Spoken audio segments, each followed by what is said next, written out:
Hello and welcome to No Man Running. In terms of running, training or improvement, there's so much resource out there online that if you do your due diligence, you can get good advice on most running matters pretty cheaply, if not free. And I'll show you today a lot of the resources I've used. But running is my main hobby, and so I don't mind spending money on it when I have some to spare and when I see some value. And so when I've had the budget for it, I have got some professional personal support as well. An online running coach or an in-person trainer or sports physiotherapy. And I'll explain which was the best bang for the buck for me, and I'll suggest things to think about when you're making your own decision about spending money in personal running services. So let's start with running coaching. I had an online coach for my first marathon in 2022. And over the piece, I'm not convinced it was worth the money. Now, I'm not disputing that a running coach can help you. Of course they can. And here's what I got from my running coach for the 4 months that I had one. Firstly, I got a personalised run training plan for my race, which in my case was a marathon.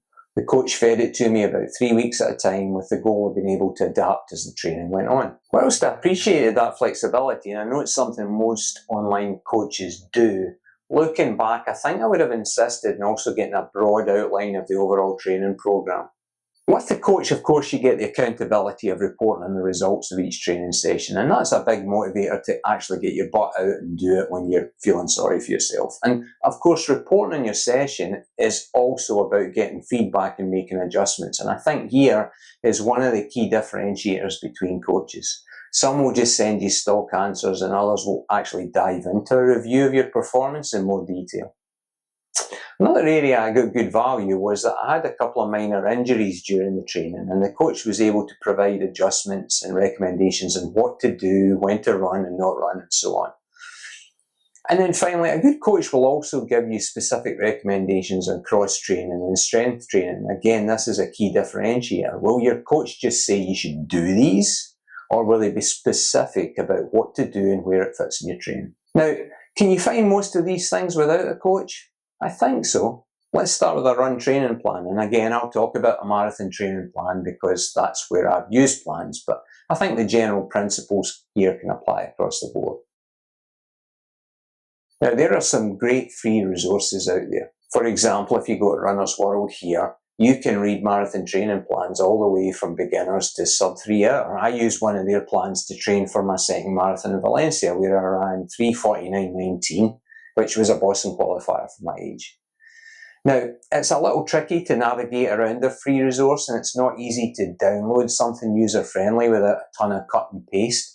And that's because they want you to sign up for Runner's World Plus, where you can get more nicely structured downloaded plans for most distances, and also some extra resources. It's $60 a year for Runner's World Plus, which includes all their articles and training plans and the print magazine delivered.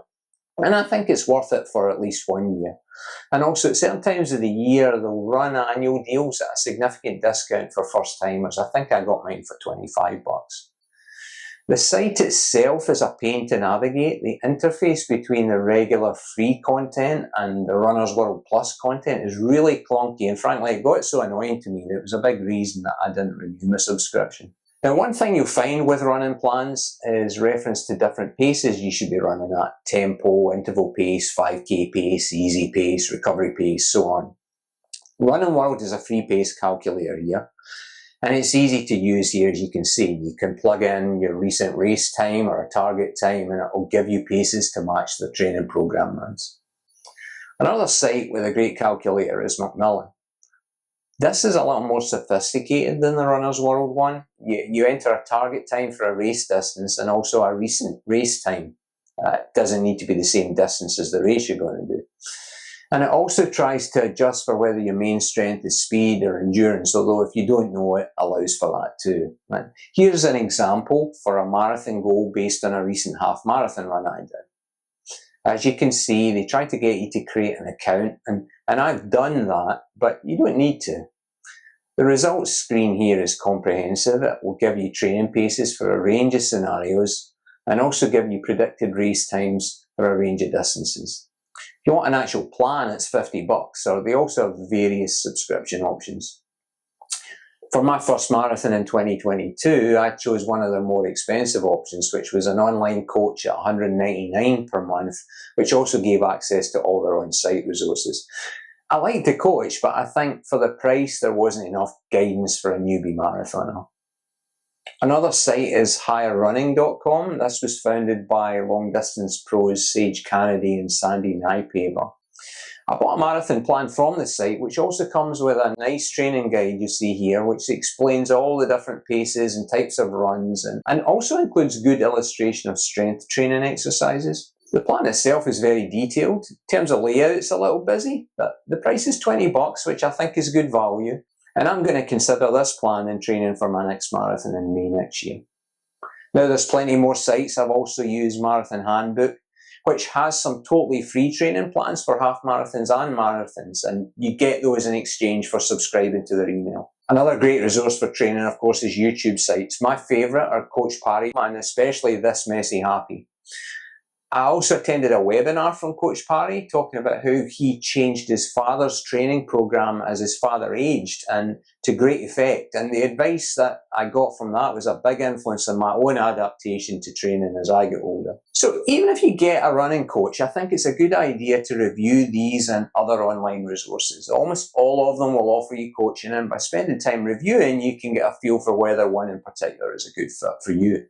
There's another site, for example, Marathon Training Academy, who will even have their head coach call you for a half-hour free call to discuss your coaching options.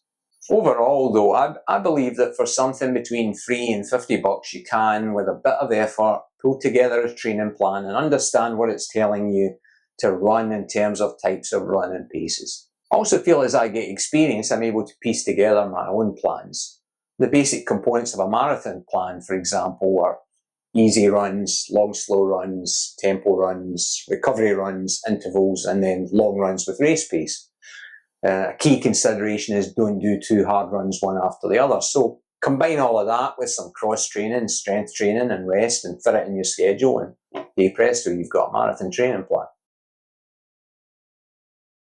I think from the perspective of accountability, you can substitute for that.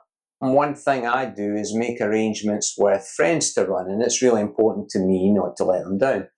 And you can do this even if you're doing different training from your friends. For example, I have a friend group that does 8 to 10 mile runs every Sunday. And when I'm doing long marathon runs of, say, 16 to 22 miles, I'll do the extra miles first and then join my friends for the rest of the run. And that can be very motivating, knowing that you've got that company coming up. Overall, though, I think there are two main things you're losing by not having a coach. The first is when things go wrong or you're struggling with a program. An experienced coach can help guide you through injury or adjust a program to circumstances using their experience. The second thing relates to the fact that it's become crystal clear to me as an older runner that I need to commit to strength training to both avoid injury and to improve my endurance for the longer races as I get older.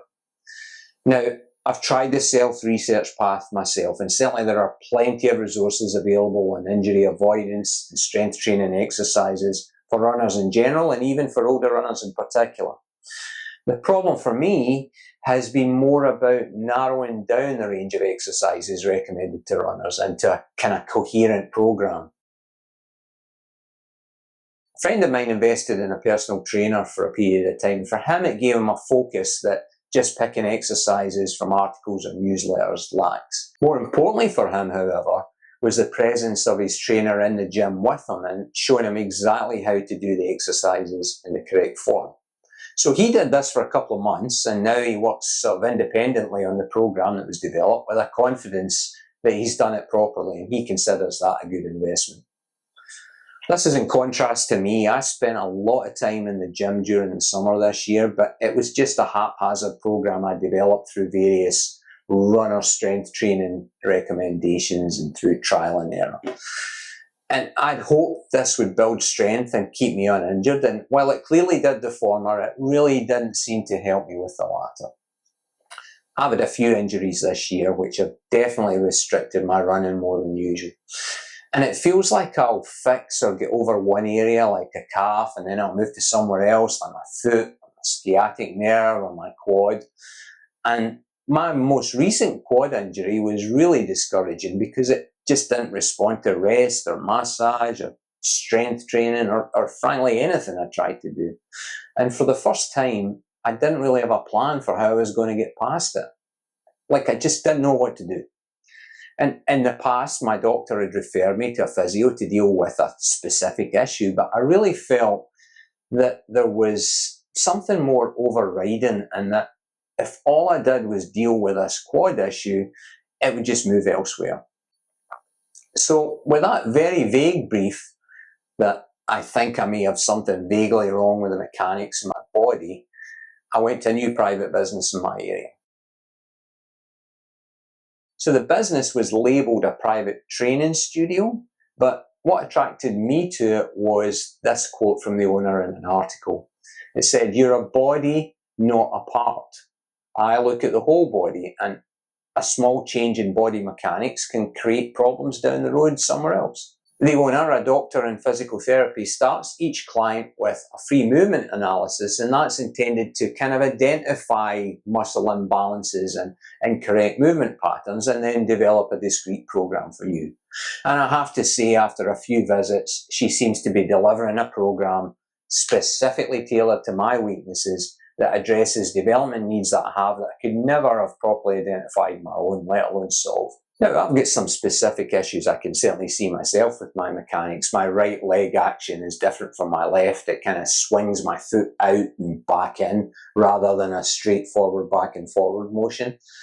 And I put all of this down to a consequence of being less thorough with my rehab after my right hip replacement than I was with my left, and I kind of wrote it off as a thing that I just was stuck with, but that wasn't the case. I'm no physio expert, so excuse the gross oversimplification here, but after my first visit, we identified a pelvic imbalance, and for 2 weeks I set my alarm every 2 hours while I was awake for a simple correction exercise that largely over the period corrected it.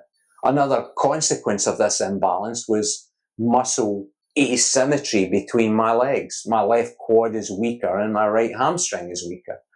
But what we're actually working on is the more underlying issue of strengthening hip, glute, and core to support making my action itself more balanced. So my point here with all of this personal detail is that what I have is a series of exercises I can do at home, and it's either body weight or using Pilates balls or bands that are specifically tailored to my personal issues and that are addressing root causes of limitations in my performance and root causes of potential injury. And we build and we adapt the program after every visit. So how is this any different to paying for a personal trainer? Well, I think it's in the approach.